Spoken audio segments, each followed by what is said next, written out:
do Farhan's. What's up, everybody? Welcome back to Sideline Sports. I am Trevor. This is my host, Alex. As usual, hit the like, hit the subscribe. Today, we're talking about 49ers. We're winding down to the end of the season. And today, it's going to be a little bit about where the Niners go in the offseason and who's going to be playing and how that impacts the team tomorrow. We're going to take a look a little bit at the stats. And we're going to talk a little bit about Brock Purdy and his contract coming up. Is he worth it? How much should they pay him? What did that should that look like? We've been talking about that a little bit. We'll talk a little bit more. Right now, everybody, the season is pretty much over, and pretty much everybody is either out or questionable. If you look at the starting lineup, and I'm not going to go down all of them, but I'm looking at it right now. Nick Bosa is questionable. Spencer Burford is out. Flanagan Fowles is doubtful. Leonard Floyd is doubtful. Kittle is questionable. All these ones that are questionable may play just a little bit, or maybe not at all. It's not. There's nothing in it for them other than to get hurt. Brock Purdy is out. Debo Samuels is out. Lenore is out. I mean, I'm going to stop right there. But everybody is pretty much. Purcell is out with a chest illness. He's gone for the year, I guess, if you want to call it. Isaac Garendo is questionable. Hafunga is questionable. So, that's pretty much all the most impactful players on the team, not including Christian McCaffrey, which we know is already out. So, what does tomorrow really mean for the 49ers? Um, Not a whole hell of a lot, unless your name is Juwan Jennings, right? Yeah, I think they're gonna want to get him that. I think he deserves it. I think if you are trying to have something to hang your hat on for this season, is that you have 2,000 yard pass catchers, like a receiver and tight end, and it would be also perhaps a nail in the coffin for Deebo Samuel. They're shutting him down and they're not wanting to showcase him anymore. If he's injured again, or then you're looking at it going, okay, Pearsall, he's going to take, he's taken up the catches that Debo would have. Juwan Jennings is slotted behind Ayuk or perhaps co-equal, depending on how Ayuk comes back. But I think Ayuk will come back fine. And then you've got Kittle being Kittle, and it makes Debo kind of superfluous behind a hopefully healthy McCaffrey, a good find in Mason, and then also a good find in Garendo. So it's Yeah. like that's three right there. You don't need to go that much deeper. Elijah Mitchell, that's probably another odd man out, right? Probably. He may make the practice squad. He's good enough, Yeah, obviously, that they would want to keep him I around. like him. You know, I think Right. it's a great But 1-2. yeah. Before we had McCaffrey, I was looking at Mitchell going, he can be the guy, but then they landed McCaffrey. You don't pass that up. No, not So at you're all. right. And you have the practice squad if they'll stay. They may go somewhere else to get paid. It's Yeah, possible. It's possible. So I mean, what do we need? Jensen needs or Jennings, I'm sorry, needs 1,000 yards. He's at 924 now. So he needs a shy over 75 yards for tomorrow's game. I hmm think that they should just target him as much as possible to get him that because it's worth $1.5 million to Jennings if he gets that 1,000 yards. And yeah, with the year that he's had this year, it is more than fair to try to get him that number, I think. yeah. Absolutely. I think he deserves it. He's been one of my favorites. He rose up in my eyes much the same way Ayuk did, where it was, what do they call it, third and one instead of third and Yeah. Jawan. Yeah. Yeah. Um, Yeah. and I mean, he was chain movers. automatic, man. Yeah. He was good. That's why always loved Anquan Bolden. I always loved you guys, like Taylor. People who do things, maybe they're not the superstar in the eyes of the media, although the media knows who Jennings and Ayuk are, obviously. But you get chain move. I love chain movers. Like the first down is very valuable. Let's never, yeah, you maybe didn't get the touchdown. You got the first down. You kept the drive alive. Ayuk And started when were getting the that Niners guy. the worst? Third down, third and Yeah, short. yeah, They were still not good. yeah, But that brings me to basically the next question is what are we going to do? What are the Niners going to do about that offensive line? And is Brock Purdy really worth the 50 million? I personally think There's no way around the Niners paying him because I think he's got all the leverage. Is he worth the 50 million a year? I don't know that that's true, but it doesn't matter because he's got the leverage. He's played well. Let's look at the stats here. If you compare Brock Purdy to Jared Goff, and Jared Goff is probably going to go to a Super Bowl this year if, he's it's most likely, I think. He went 26 Nevada for though. 34, 303 yards and 3 touchdowns. That's Jared Goff. Okay. 26 for 34, 303 yards, 3 touchdowns. Brock Purdy, 27 for 35, 3 touchdowns, 377 yards. He threw for more yards, but 2 interceptions. The 2 interceptions I'm willing to kind of negate just because A, it's the end of the season. Nobody was going anywhere, and he was forcing those throws that I don't think he would normally force just to try and make something happen. That being said, offensive line, they need to upgrade the offensive line. They're not, he's not getting enough. Yeah, because Trent Williams could he could retire. And there was a guy. Who was the guy? Who was he's a rookie, and they might I don't know. They saw some article they're talking about. Dominic Purcell. Dominic Purcell is the guy on the offensive line that they got lucky with this year. He's a rookie. He's going to be around for a long time, I'm sure. But aside from Hopefully, that, I think that they should definitely because I saw times where Brock Purdy was running for his life, and I was like, wait a minute, why don't we have more protection? And I get Trent Williams had stuff going on, like legit stuff, but you got to always get that depth. I think it's definitely that. Plus, I think O line and D line, barring that you can't keep a certain person or people don't come back the way they should. If Greenlaw next year and Ayuk and McCaffrey are themselves, I right. think you just look in the draft and in trades, aside from who you have to drop or replace because of signing Purdy uh, to a contract he's less worth now than I thought he was before. Because I don't forgive those two throws. Those are just dummy I Jimmy agree. There's G's. there's stupid passes. They lower down his value Uh, 100%. But I think he's the guy, but I think it makes it easier to keep other people because he went from I'm going to get 60 to like here's 40. yeah, and I think that's You know, fair because you can do the same thing with 40 million as you can do with 60, to be honest. yeah, And he's not a $60 million quarterback. He's not that guy, yeah, but he is. I have no problem with 40. I have a bigger problem with 60 because that takes away from a lot when you have the wiggle room to try and keep other players. And I mean, there's other players that are. I mean, the team looks good as far as your offensive weapons, as far as your defense goes. Your corners are okay. You have a couple of standout players on defense. I mean, you have the rookie Mustafa who did really well. I think he's going to take even bigger steps next year. Fred Warner and the guy I like to criticize, Nick Bosa. I really think they need to focus on the offensive defensive line. And yeah. we need another pass rusher because Bosa's not getting to the quarterback. He's just not. You can argue last They're game he doubling him. did, but he Yeah, only did in garbage time. He's doing this in times when it doesn't matter. I don't see Bosa stepping up in the most pinnacle moments of the Niners' existence during the season where it matters the absolute most. We need this guy. We need a sack now to win this game. He's not doing it. Um, that's why Greenlaw to me is such an important person to try and keep in the building. He gets hurt a lot. But you can't do that if you can't make a good deal with the quarterback signing, right?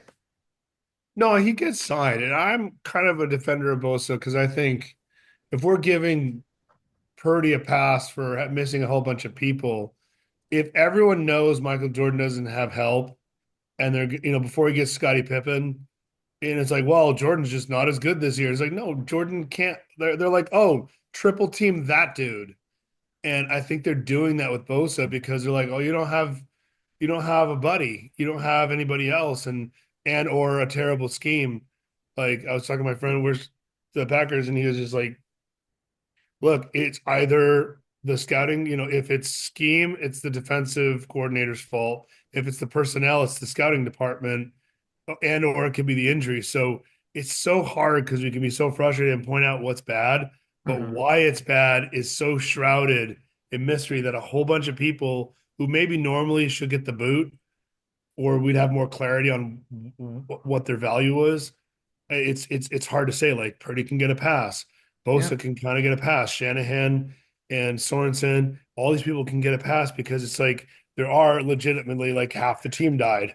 That's Like true. But it's think really about hard. this for Like a second. Shanahan's just not coaching so well without McCaffrey, Ayuk, Mason, and you're like, oh There's wait, lots of reasons. 100%. The yeah, defensive coordinator, I don't like. I don't like what Shanahan, the way he called no, plays I don't, this I don't. season. I think my criticism of Bosa goes beyond a year. It goes beyond a few years. My thought process is right now, who would be giving you something? What could you get for Bosa? You could get a lot in return for Bosa because he Yeah, really not, there are teams out there that are holding the value of him up. And listen, if this was a short-term thing, I would be on your side. This is a long-term problem with Bosa. It's been going on for 2 years now. I have not seen him step up and be the dominant force that he was in the first few years of his career. Sorry. That being said, they're probably not going to get rid of him. I would say if I see the same Bosa next year, I'm going to be all out on Bosa. I'm going to be all out on him. But he needs help. No doubt about it.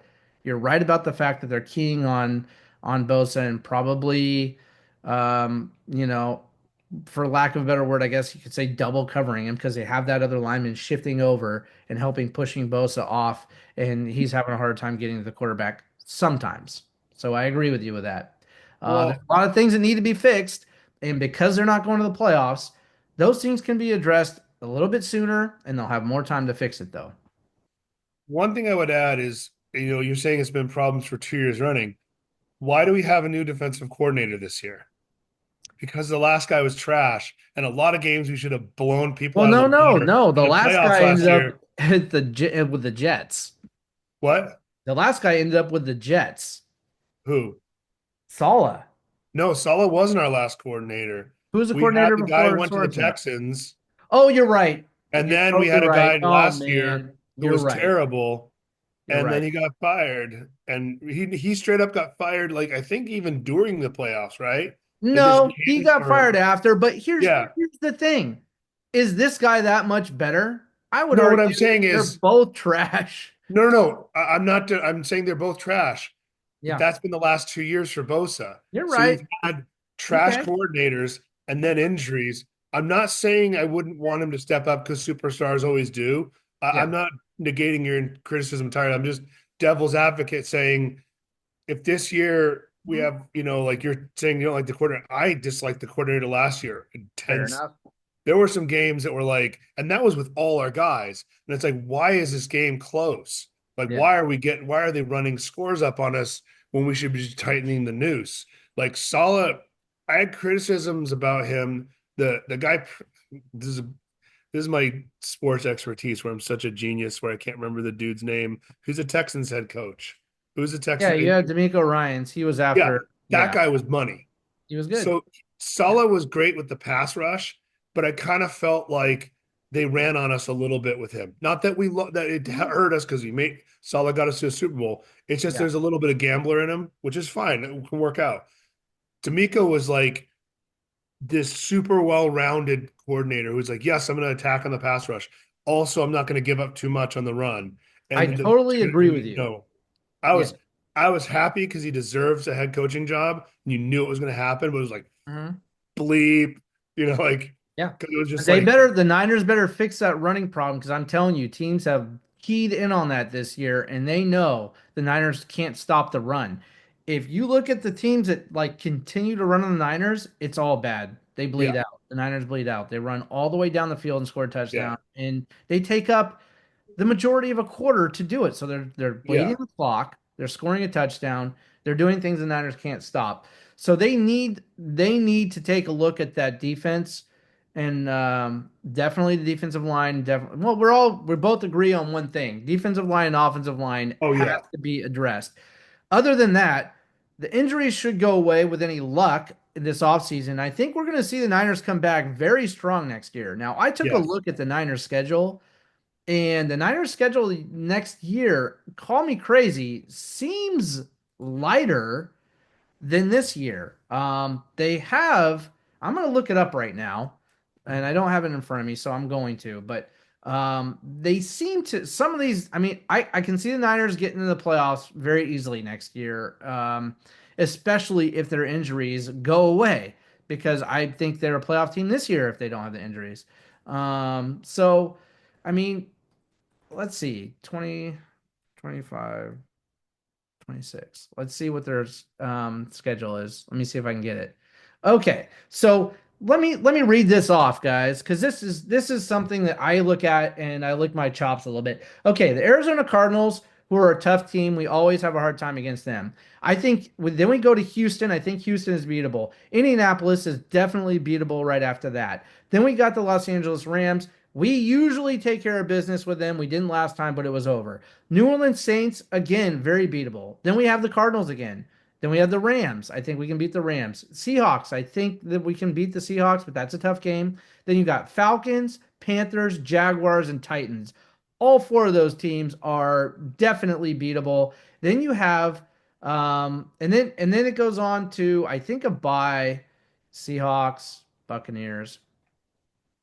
Half those games are without a doubt should be a slam dunk for the Niners if they're healthy. And the other half, I think the Niners should win. I mean, I'm looking at that schedule and I'm thinking to myself, what team is a team that can just run away with a win against the Niners? None of them can. The Cardinals are the toughest team that I can see. They also play the Bears. The Bears are a garbage team. So, I mean, this is definitely a schedule that is favorable for the Niners next year. So if they can get their shit together and Yeah. just get it Easier up, schedule. get everything together, uh, they can be back in the playoffs and leading their division very easily. So it's just a matter of that contract with Purdy and how they handle who they keep, who they go. You're right. Yeah. Who goes? I Debo Samuel's for sure to me is the odd man out. Yeah. After that, I don't know. And there might be an after that because he might not demand. Just getting rid of Debo Samuels doesn't clear up enough space in my mind, especially if you're going to go out there and try and get an offensive, decent defensive lineman too. They have a tall task ahead of them when it comes to that. So we'll see. But yeah, they'll Yeah. have time. Yeah, they'll have time and players will rest and not have as part of it too is that say you have a player, say like Kittle, like and he's fully healthy, then he goes through another run deep into the playoffs, they don't make it. And the next year, tears something up first two games because he's got that much more mileage, he got that fewer rests. Sometimes it sucks, but like Warriors, they have the whole Kevin Durant thing, Klay Thompson thing. They miss. They then there's a pandemic and all that stuff. They're like, what was it, 2 years? And then they won, and then they beat Boston, right? Yeah. Because they got Yeah. Wiggins, and I mean, and that's genius. As Joe Lacob, that's just some genius, ownership and management. Um, 100%. but it's also they were in like five or six straight finals, and the tires were coming off. They needed tires replaced. So Uh-huh. then everyone else burns themselves out for a year or two in terms of like playing more, playoff minutes or whatever. And Steph Curry gets, some much needed rest. Lo and behold, they rip another championship. Draymond Green, all those guys. And sometimes it's like, yeah, it'd be nice to make it every year, but it's also nice to like heal up so that people who aren't injured don't get injured. It's not just the people who are Sure. injured having time to come back. Yeah. It's also people who might be on the cusp of an injury, because like McCaffrey, Absolutely. he's probably just grinding himself into paste. Yeah, Christian McCaffrey, I'm 90% sure was injured during the Super Bowl and was was going at it anyway. And then you Yeah. got to remember the Super Bowl hangover is real. You're right, because you play how many more games than Yep. everybody else. When you Yeah. get to the Super Bowl, you're already 4 or 5 games in further than most of the other league, and then you have a shorter offseason. And the Yep. Niners did that